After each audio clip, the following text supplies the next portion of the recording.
គុណច្រើនបងស្រីដែលបានមកជួយទិញ Samsung A16 ពីហាងបងអូនដែលមានតម្លៃ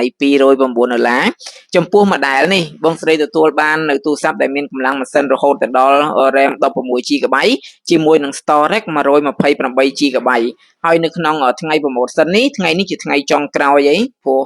យើងខ្ញុំធ្វើ event រយៈពេល2ថ្ងៃជាមួយនឹងការបន្ថែមកាដូច្រើនខ្លាំងមែនទែនខុសពីធម្មតាអញ្ចឹងបងស្រីទទួលបាននៅក្នុងថ្ងៃនេះកាដូទី1បងស្រីទទួលបាននៅ Power Bank ដែលមានតម្លៃរហូតដល់$15មួយកាដូទី2បងស្រីទទួលបាននៅកាស Bluetooth ដែលមានតម្លៃ$15មួយទៀតនិងកាដូទី3បងស្រីទទួលបាននៅ SIM Smart មួយគ្រាប់ទៀតដែលមានតម្លៃរហូតដល់